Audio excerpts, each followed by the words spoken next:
আমলি সরকার যদি আবার ফিরেও আসে তাহলে আমাদেরকে বলবে যে আমরা জঙ্গি, আমরা দেশদ্রোহী, রাষ্ট্রদ্রোহী, বিভিন্ন ধরনের গুম এবং খুনের শিকার হইতে পারি। জুলাই যোদ্ধা হিসাবে আমি যে সনদটা চেয়েছি, মনের মতো সনদ হয়েছে।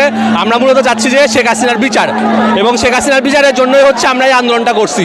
স্বৈরাচার মুক্ত দেশ করছি।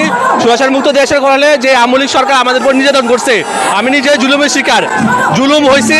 এখন জুলুমের জন্য আমি বিচার চাই।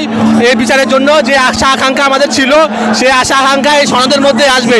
এই সনদটাই আমরা চাচ্ছি। আমরা সাধারণ ছাত্ররা, যারা আন্দোলনকারী, যারা আহত, এই সবাই আহতরা মিলে এই আন্দোলনটা করছি। আন্দোলন সফল হয়েছে।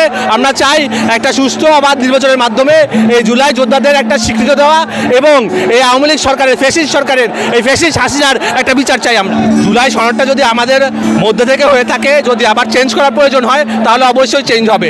তবে আমরা চাই আমাদের স্বীকৃতি, আমাদের বৈধতা এবং আইনি নিরাপত্তা, যেটা জুলাই সনদে থাকা উচিত। আইনি নিরাপত্তাটা পাইলে, যেমন আমলি সরকার যদি আবার ফিরেও আসে তাহলে আমাদেরকে বলবে যে আমরা জঙ্গি, আমরা দেশদ্রোহী, রাষ্ট্রদ্রোহী, বিভিন্ন ধরনের গুম এবং খুনের শিকার হইতে পারি। আমরা এই গুম এবং খুনের শিকার হইতে চাই না। আমরা চাই স্বীকৃতি, আইনি জটিলতা যদি থাকে আইনি স্বীকৃতি। এই স্বীকৃতির মাধ্যমে আমরা জুলাই যোদ্ধারা দেশের এবং রাষ্ট্রের উন্নয়নের জন্য এগিয়ে যাওয়ার জন্য জুলাই সনদটা আরও বাস্তবায়ন করতে চাই।